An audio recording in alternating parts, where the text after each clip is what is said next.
Alright, ladies and gentlemen, welcome back to Minecraft. Today I'm just going to be giving my thoughts on a Minecraft movie while also playing the game. Uh, I played a little bit in my off time. I now have a cow farm going. We're a little bit closer to finishing the house. My main goal for this video is really going to be finishing up this little area down here, making it actually look like stairs. But, you know, small steps. So, my thoughts on a Minecraft movie. I have quite a few. I know that the hype is dead at this point. There's no more Minecraft memes. Now it's all Italian AI generated images and nonsense at this point. But I said I would give my review. I am giving my review. I have my little notepad here. Let's see. Okay, yeah. So first off, speaking of memes, was the Minecraft memes. I thought they were pretty funny at some points. Heavily abundant in the movie. I feel like they made some cuts in between making the movie to fit the popularity of the memes. For example, I felt like I was seeing a meme like pretty much every few minutes, and it threw me out of the loop. At some points I was really into the movie, but then Steve would say like, that's an ender pearl, and it would just throw me out. It would just take me out of the feelings of being immersed into the movie. So at times it felt annoying, the memes. Next, let's see. Story. The story was okay. Yeah, that's all I really have to say about the story. It was okay. If they had fleshed out characters, if they had actually like gone through and made sure that every single character had a good build up, then I feel like the movie would have been just slightly stronger than it was. For example, one of the main characters, there's not even a main character in this film. That's another issue I have. There's really not even a main character. It's just an amalgamation of characters just going through the Minecraft world, trying to do whatever. But one of the main characters, his name's Hank. It's that little kid with like the red shirt, I think. He's the one that makes the potato shooter or whatever. Didn't even know his name until about 2/3 into the film when someone actually looked at him and said Hank. Like, Steve automatically knew his name. No introductions or anything, just like, listen, Hank. Okay, you know my name somehow. And even then, like, Steve was the only one to actually introduce himself, and it was that I am Steve line. And they changed it between the trailer and the film, which I didn't really mind. It just was like, I mean, it's kind of close, but whatever. But story, characters needed to be fleshed out. That's all. If the characters were fleshed out, if I actually felt a need to care about the characters and whether or not they actually reached their goal, then I feel like it would have been a lot stronger of a film. But they didn't do that. Okay, well, I didn't even place that. They didn't do that, and so it felt very random anytime a character would be like, talking to another character about whatever's going on, I'm trying to avoid spoilers, even though I know lots of people already went and saw this film. It's actually #1 for highest grossing films for video games. How did you get in there? You were not there before. You're a challenge, aren't you? You're a problem child. Yeah. Let's see.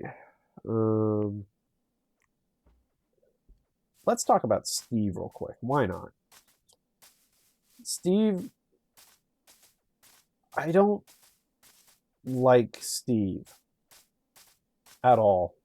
He was a fun character, don't get me wrong, but he felt too... What's the word I'm looking for? He felt too ignorant.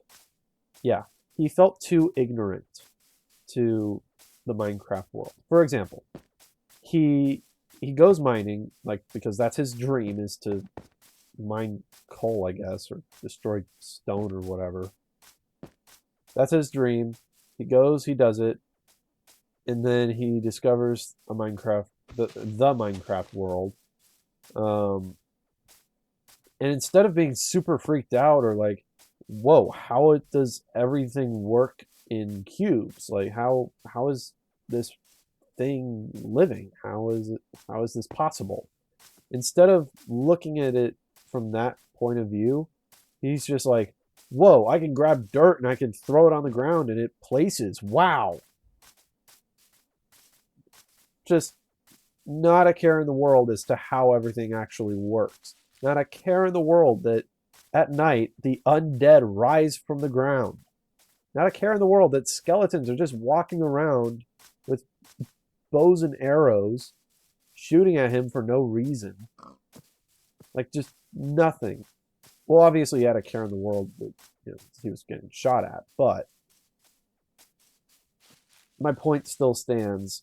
His reaction to coming to a world like this was way too careless to be realistic. Like, if you were to send anyone right now from our normal world into a world completely made of cubes, they would freak out. They would not be okay for a while.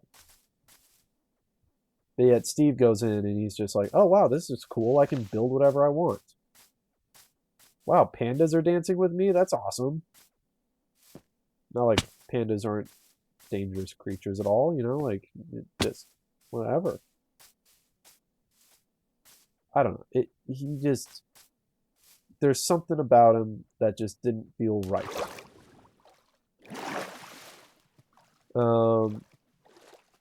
Yeah.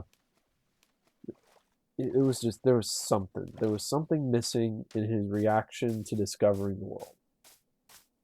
And plus, he was telling it from his point of view, so it could be like a Joker situation where he's not actually telling the truth about what happened. In reality, he was probably scared to death. Just like, how does anything work? You know, just going insane.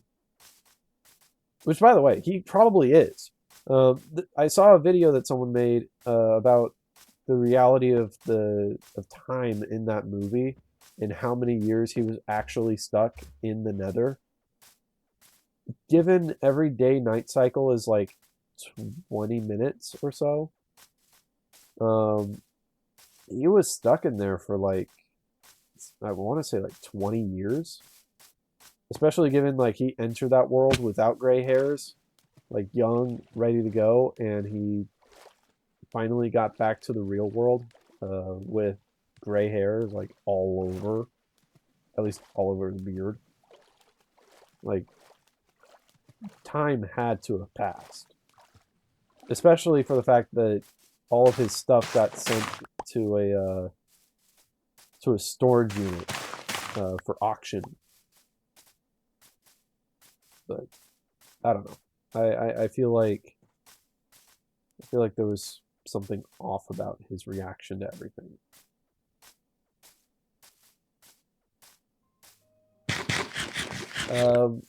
Along with that, The singing was very unnecessary. I could have gone without the lava chicken song, and I could have gone without his final little send off to Dennis. He ended up going into the real world anyways. He could have just stayed with Dennis, his dog. You know, he didn't have to sing a send off song for Dennis. Like he was going there anyways. And mind you, like, okay, that was another thing. Dennis, the dog, was just walking around the human world. Like, just nonchalant, wandering the streets for 20 years.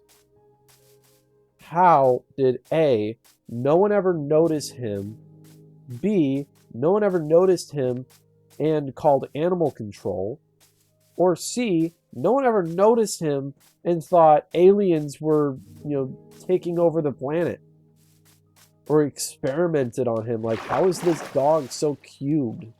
Like, how is his head like that? Why are his eyes so big? Even that one lady, I forget her name, but she was the side story. She was hooking up with like a villager or something.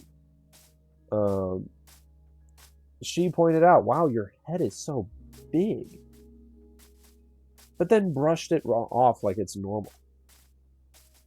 Like, every character in this film felt so, I'm not going to say stupid, but I'm trying to say they seem very stupid. Just purely based on the fact that they were just accepting the weird anatomy of this other world so nonchalantly. Design of the film, of the world and of the mobs, I like it. That's actually one of the things that I really do like. However, design of characters, design of the main characters, and like Steve, for example, I didn't like. I didn't like. It's not their wardrobe or anything. I don't care what they wear. It's the fact that they put human characters in this world. Now, at times it blended very well. Like, you could see how a human could walk around in this world. It felt very smooth, it felt very polished, everything. But at other times, I could see the green screen right behind Steve's hair. Or I could see, like, okay, so you're definitely not in that, you're definitely not there. That's not how that works. Like, I'm really trying to avoid spoilers as much as possible, but for example, the creeper scene, where they were traveling through the mine because Garrison, the garbage man, he wanted diamonds so that he could pay off his debts or whatever. And he wanted diamonds because that's diamonds. They can pay off my whole life. I don't think he ever actually got any. That's the funny part. But it was to show his greed and his self-interest over everyone else. Basically him just being not a good person, and Hank points that out. Now,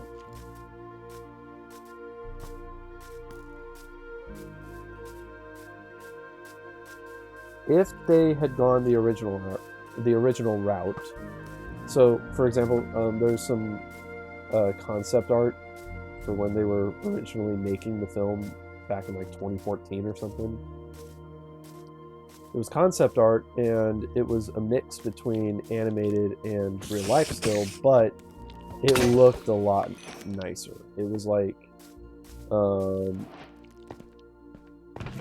Steve was, the Steve that I'm playing as right now. He had cubed arms, cubed head, cubed legs, everything. Just one-to-one. I liked it. I liked the look of it. It actually looked like it would work. Now, I wish they would have gone like a Ready Player One route where every other character became cubed and they went fully animated like that. I feel like that would have helped the film a little. But that's really my only nitpick about the design. Everything else was great. I liked the design of like the zombies, the skeletons, and the creepers. Mind you, creepers and Endermen are like two of my favorite mobs in this game. I feel like the designs for the two mobs were great. Like really, really good.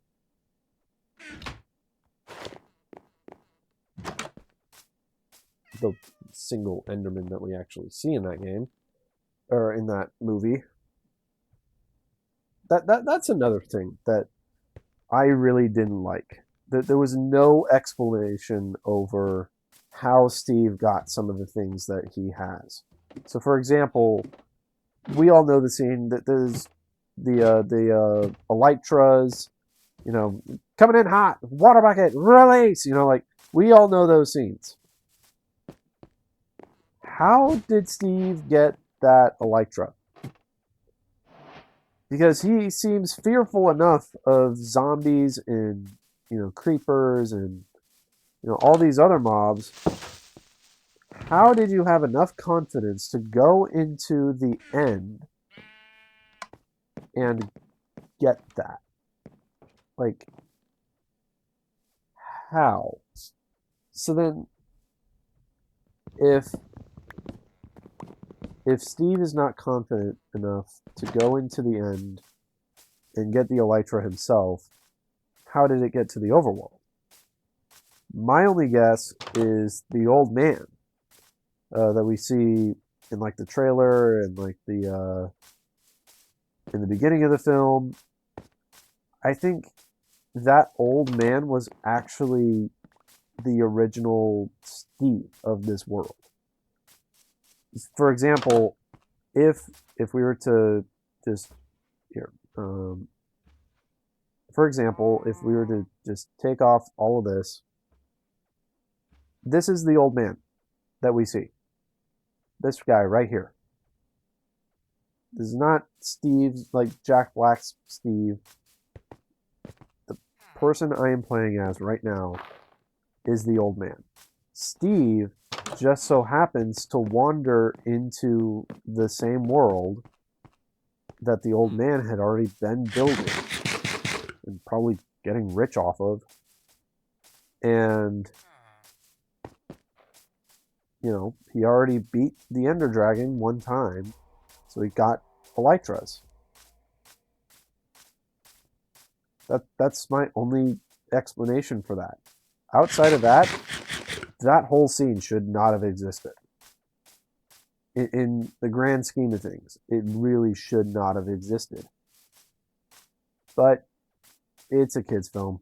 I couldn't really have a whole lot of input on it because it's a film rated for, you know, PG. It's just a kid's film. This is this generation's version of Spy Kids.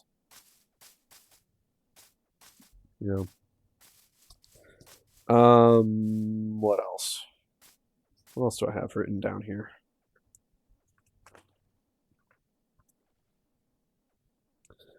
Physics. That's a whole nother thing. Another problem I had with Steve and like everyone else, inventory. How does inventory work? In my pre-review, I mentioned I really wonder how the inventory situation would work. You know, does it just stay in your hand, or does it, you know, just go into your back pocket? Or does it just fly into the air and you just so happen to be able to select whatever you want with your mind? No, it quite literally, you just put whatever blocks you can fit into a bag and you grab those and you toss them down onto the ground. That's it.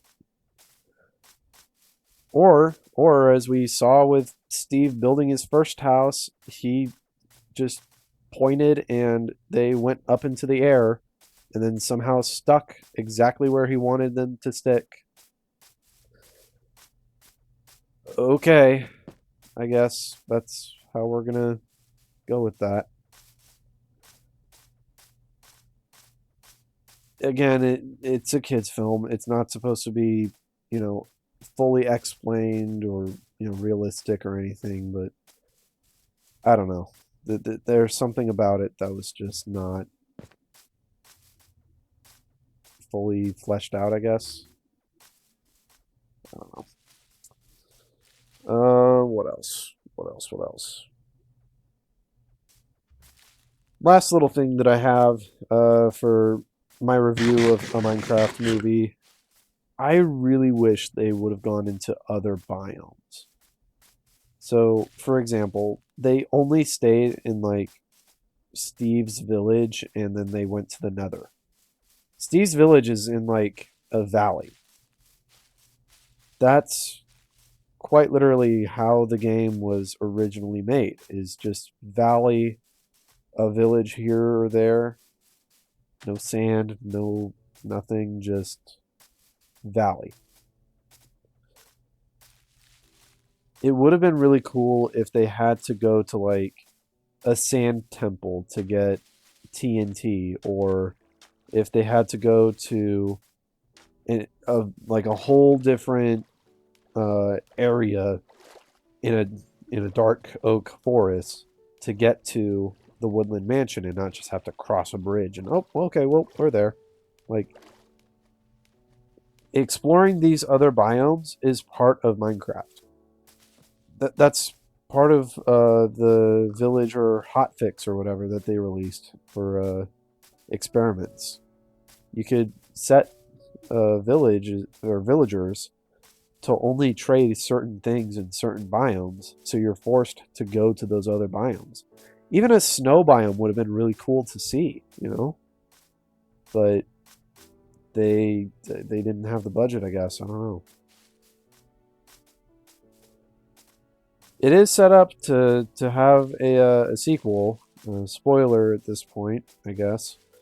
Um, in the post-credit scenes, Alex, the player 2 that you usually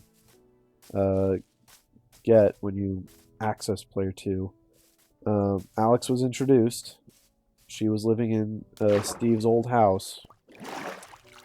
So I'm assuming in the first film, or from the first film into the second film, the second film is going to start with those Steve and Alex. They're going to be having tea, and Steve's going to drop the bombshell of, oh yeah, I went missing because I was in a whole different world. And he's just going to look like he's on drugs or something, but yeah, I was in a whole different world, and you really got to check this out. It's super cool. Next thing you know, they go over there and they go into a Minecraft world, and next thing you know, Enderman captures Alex or something, or she falls into a hole, ends up in the deep dark or something. I don't know. They're going to do something with another mob. But I'm almost willing to bet it's not going to be the Ender Dragon.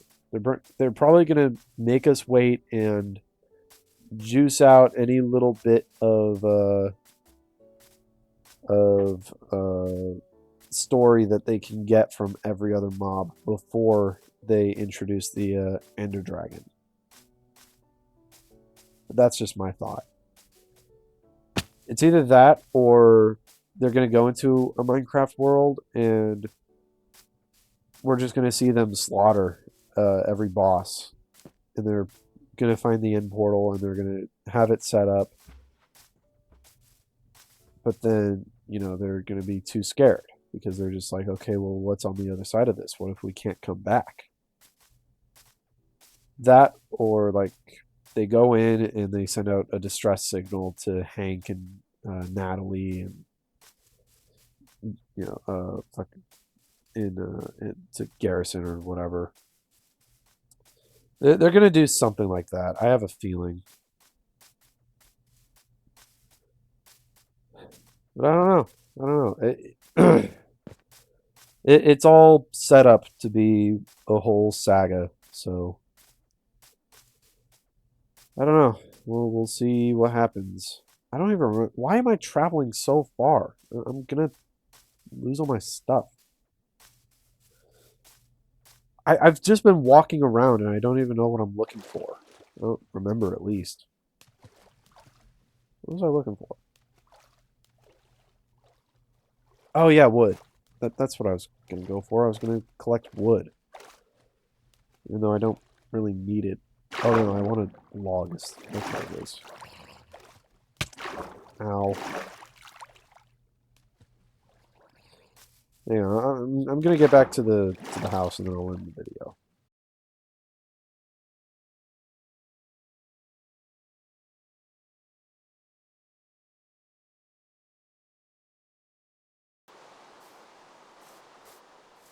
Yep.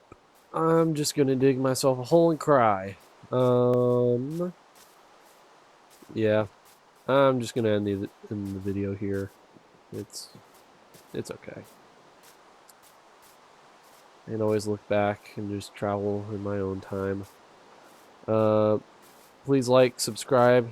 Let me know down in the comments what you'd like to see next, or you know, what your thoughts are about me just traveling the entire time. Um, yeah, I hope you all really enjoyed, and I'll see you all in the next video. See ya.